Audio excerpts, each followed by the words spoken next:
Hello friends, welcome back to our channel. Indo Myanmar సరిహద్దుల్లో కంచె వేయాలన్న కేంద్ర ప్రభుత్వ నిర్ణయాన్ని నాగాలాండ్ గిరిజన సంఘం తీవ్రంగా వ్యతిరేకిస్తోంది.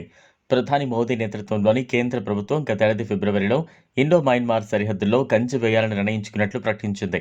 అలాగే భద్రతా సమస్యలపై స్వేచ్ఛా ఉద్యమ పాలనను రద్దు చేయాలనుకుంటున్న వివరించింది. ఇక అప్పటి నుంచి నాగాలాండ్లోని గిరిజనులు దీన్ని తీవ్రంగా వ్యతిరేకిస్తూ ఉన్నారు. ముఖ్యంగా కంచె వేస్తే తమకు కలిగే నష్టాల గురించి వివరిస్తున్నారు. అంతగా వారు ఎందుకు వ్యతిరేకిస్తున్నారో ఇప్పుడు తెలుసుకుందాం.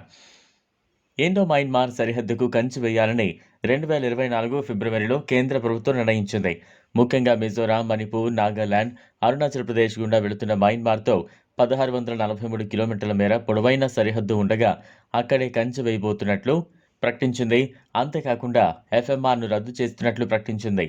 ఎఫ్ఎంఆర్ అంటే భారత్ మయన్మార్ సరిహద్దుకు దగ్గరగా ఉన్న ప్రజలు ఎలాంటి పత్రాలు లేకుండా ఒకరి భూభాగంలోకి మరొకరు వెళ్లొచ్చు.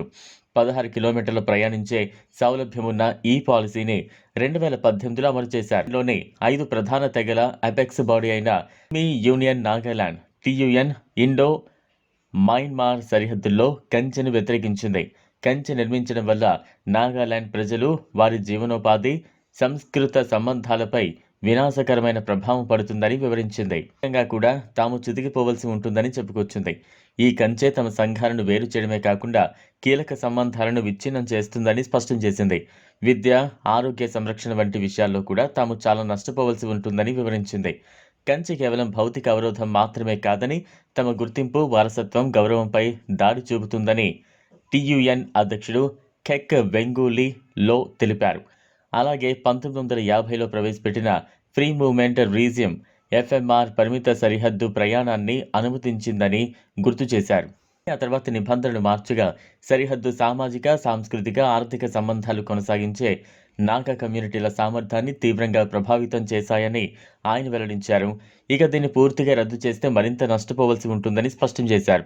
సరిహద్దుకు కంచె వేయాలన్న కేంద్ర నిర్ణయాన్ని భారతదేశంలోని ఈశాన్య రాష్ట్రాల సమూహాలు వ్యతిరేకించడం ఇదే మొదటిసారి కాదు.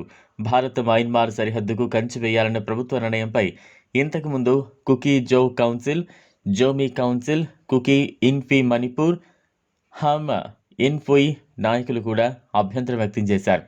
కంచెతో పాటు ఎఫ్ఎంఆర్ను రద్దు చేయాలనే కేంద్ర నిర్ణయాన్ని వ్యతిరేకిస్తూ మిజోరాం అసెంబ్లీ తీర్మానాన్ని కూడా ఆమోదించింది. ఇదిలా ఉంటే తమిళనాడులోని రామేశ్వరం, శ్రీలంకలోని తలైమన్నార్ మధ్య ఫెర్రీ సర్వీసును మొదలు పెట్టాలని నిర్ణయించినట్లు ప్రధాని మోదీ వెల్లడించారు. రక్షణ రంగానికి సంబంధించిన ఒప్పందానికి త్వరలో ఓ తుది రూపం ఇచ్చేందుకు అంగీకరించామని చెప్పారు. శ్రీలంక అధ్యక్షుడు అనుర కుమార దిశనాయకితో కలిసి సంయుక్తంగా ఏర్పాటు చేసిన మీడియా సమావేశంలో మాట్లాడిన మోదీ తమిళుల ఆకాంక్షలను శ్రీలంక నెరవేరుస్తుందని ఆశాభావం వ్యక్తం చేశారు. భారత్లో పర్యటిస్తున్న శ్రీలంక అధ్యక్షుడు అనుర కుమార దిశనాయకే ప్రధాని మోదీతో ద్వైపాక్షిక చర్చలు జరిపారు. ఈ వీడియో మీకు నచ్చినట్లయితే లైక్ చేయండి, షేర్ చేయండి, ఛానల్ను సబ్స్క్రైబ్ చేసుకోండి. Thanks for watching.